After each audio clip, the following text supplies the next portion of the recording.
Good morning, councillors. It is now 11 o'clock. We'll start the committee PM meeting at this time. So I'd like to call the meeting to order. We have one councillor absent, Margaret Bird. The rest are here physically, and maybe Margaret may tap in later on electronically. We'll wait and see. Any disclosure of pecuniary interest, please declare so at the appropriate times. We're going to start into the long-term care division information reports, and these are to receive and file, but we will do them one at a time. So a motion to receive and file for 3A, moved by Councillor Miller, second by Rombouts. Discussion? All in favor? Carried, thank you. 3B, motion to receive and file. Put this on the floor. So Mr. White will move. Mr. Cook seconds. Discussion, please. Councillor Cook was first. Go ahead, please. Okay, thank you. Just to comment, this is a very involved, very, very big report. I think it's a lot of work going into it. I appreciate all the work that has gone into it. I'm hoping that it's going to move forward, at least in the 10-bed option anyway, at the beginning, to get it moving off the table, and look for long-term care to start getting some support from moving it forward. Thanks. Thank you. Councillor Brownboots. Thank you. I'm wondering if Ms. Joris could clarify the conclusion for us a little bit. Thank you. Through you, Chairman Ferguson.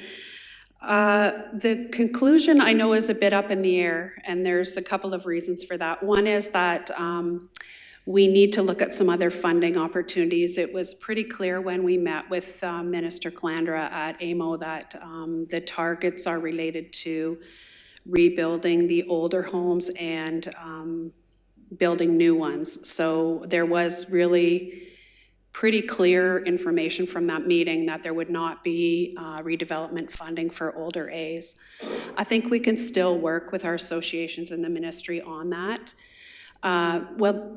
So that answer took us back to looking at our 10 beds. We really need to get going on that one way or the other, and probably come up with an option without any redevelopment to the villa. That will be a challenge because of the requirements for harmonization.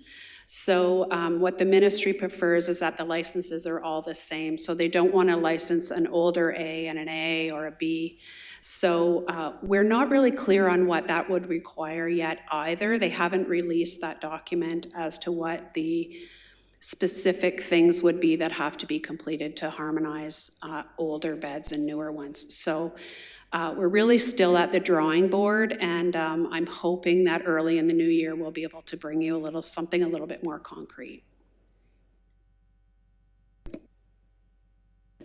Thank you, Councillor White.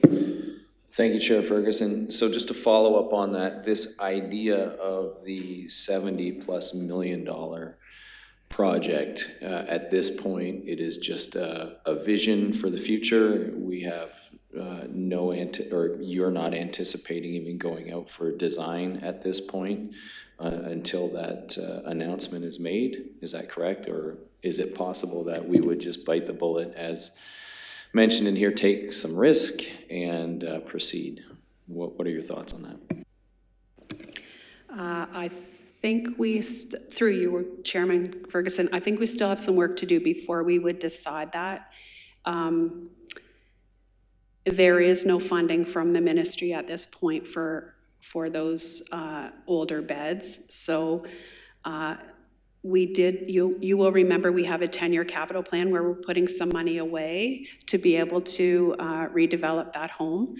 But I don't think we have a clear enough understanding of what the requirements would be to harmonize or to build new. So we still have some work to do.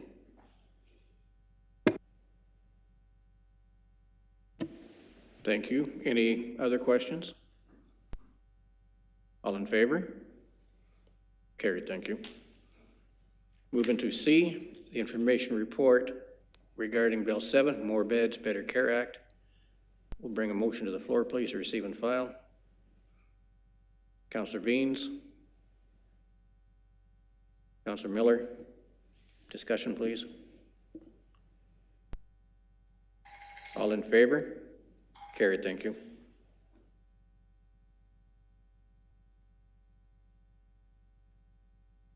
Any other business?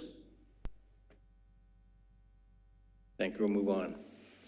The Corporate Services Division, the electronic online meeting. We'll have a motion to bring this to the floor and a second for that. Who would like to motion this, please? Mr. White and Mr. Cook. Discussion, please. Mr. White? Yeah, I guess I'm curious to see what everybody thinks about this at this point. I wouldn't mind just a little bit of a discussion about it. I think it's been a useful tool at this point, and I'd be willing to make the motion, but I'd like to hear from my colleagues first. Thank you, Mr. Cook. Yes, thank you, Mr. Chair. Going forward, I guess, December meeting, we should have everybody present, just because that would be the election of the new council warden, and moving forward. After that, I'm not exactly sure where we need to go. I prefer to have our regular council meetings in person. I can't always say the committee meetings, being as small as they are, would always have to necessarily be in person. But as long as there's an opportunity, I think we should be trying to not force, but ask everyone to be in attendance for in person where we can.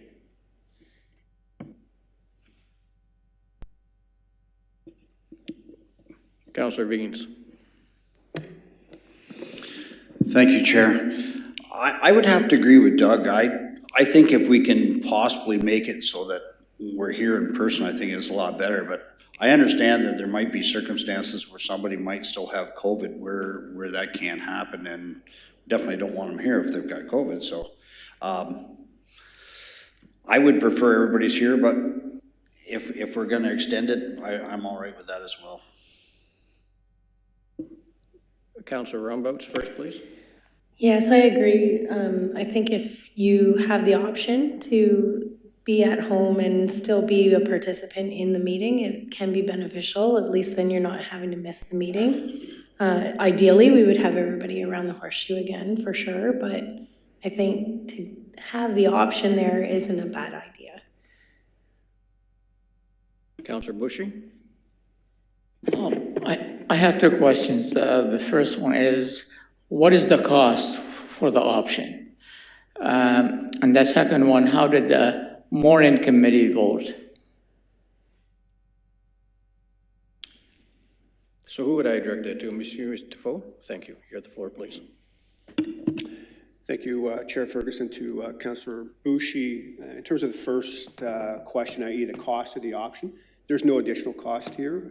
Any and all costs that were incurred for the system have already been incurred. They were fairly minimal in any event, and they would have been incurred, I'd say, about 2 years ago.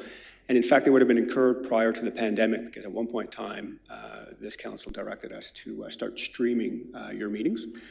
So no additional costs and no impact there. And in terms of the issue with respect to how Committee AM would have voted, this was not before Committee AM, given that it's a Committee PM task.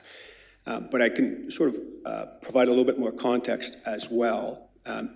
Back in 2021, with respect to when you introduced these latest amendments, your rules of procedure dictate that rule number 1 and the expectation of all councillors is that you attend in person, and that would be the rule, but that you do acknowledge that there are circumstances where individuals should be permitted to participate online, and on that basis, you adopted the current situation, which is to have this on a trial basis until November 14th. From our perspective, it has been fairly successful. It's widely used, not only here at the county, but throughout Ontario's municipalities. The issue that really comes to you now is that due to that trial basis expiring on November 14th, if the matter is not addressed, then the de facto comes back, which means that for your first meeting, or for this council's first meeting on December 7th, everybody will have to be here in person. which from our perspective, given that it's the election of the warden and it's the ceremonial meeting is probably the best option, as opposed to try and manage this both in a hybrid environment. But then again, the decision will have to be made at some point in time in terms of how council wishes to move forward with the hybrid system post the inaugural meeting. Thank you, Mr. Miller. Councillor Miller? Thank you. I think it's important that we enforce the fact that if you are physically capable, you're here. And I don't believe that's happening now in all cases. So if we keep the hybrid, I definitely think it should be enforced. If you can be here, you be here. Thank you. Councillor White? Well, I'm not sure if we need a motion then for this. It seems reasonable then that we defer this decision until the inaugural meeting or the first meeting thereafter. And if that is agreeable, then I just would ask if we need a motion for that, for that deferral, or if we're just going to receive and file this and have it placed on the agenda. How would that work? Thank you. From what I'm hearing, we'd like to be in person. We'd like to have options. And there's going to be people traveling in this day and age, going to be weather events or doctor's certificate. If you're going to put a motion forward, I would suggest in person, but limited to 2 or 3 that you could come in online electronically, or a doctor's certificate or a weather event, because you can get a big storm up in Lambton Shores that do not have in Don Euphemia. So that lets you most of the time ask us to be here. But if you do go on a holiday trip or can't get in for some reason, there is a couple of options, only for maybe a couple of meetings through the course of the year.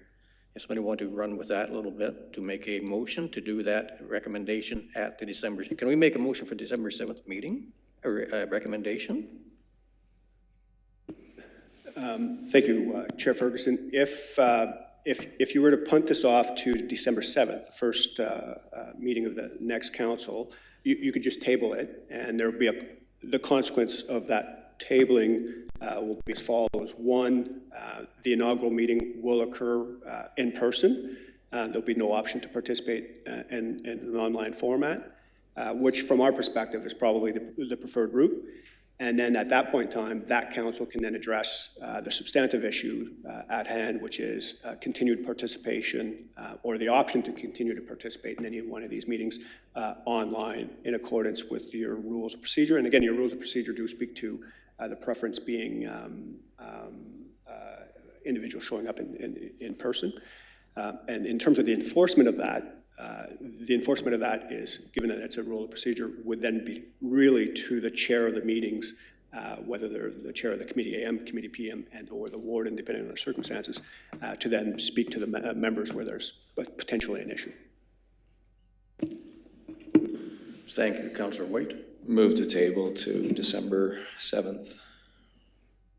Seconder for the tabling? All in favor? Carried, thank you.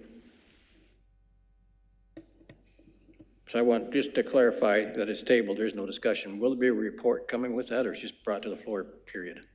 Thank you, Chair Ferguson. The same report that you have today will then be transferred to the December 7th agenda. Good, thank you.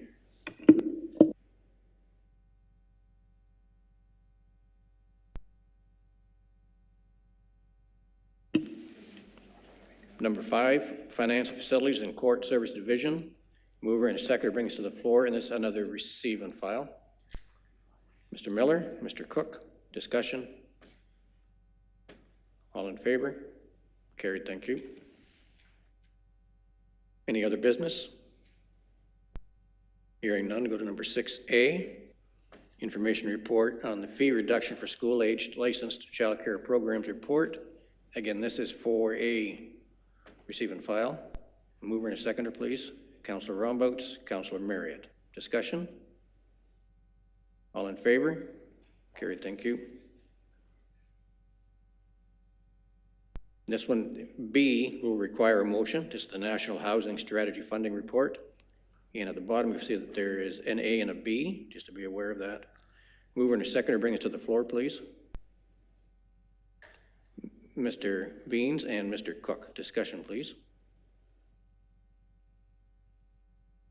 All in favor? Carried, thank you. Other business? Hearing none, move into 7. Corresponds to receive and file. And this is from the federal electoral boundaries. We'll bring this to the floor, and then I'll turn it over to Mr. Defoe for a moment. A mover and a second, bring this to the floor, please. Mr. White, Mr. Miller, discussion, please. And I'm going to turn this over to Mr. Defoe, because I think this was dealt with someplace else earlier today. Thank you, Chair Ferguson. Just for information purposes, the Committee AM did address this matter this morning, and they did adopt a resolution which was two-pronged. The first piece of that resolution was that they wouldn't support, so the County of Lambton would not support the bifurcation or the splitting of the municipalities of Don Euphemia and Lambton Shores into 2 separate federal ridings. And the second piece, so again, not support the splitting of Don Euphemia and Lambton Shores into 2 separate federal ridings. And the second piece that the Committee AM addressed and passed a resolution on was the concept that the County of Lambton as a whole, as a jurisdiction, ought not be split into more than 2 federal ridings, i.e. the current situation. Thank you. So at this time, would we like to adopt the AM committees? Go ahead, Mr. Veens. Motion for Councillor Veens. You're making the motion? Yep. Good, thank you. Seconder, Mr. Cook. Discussion?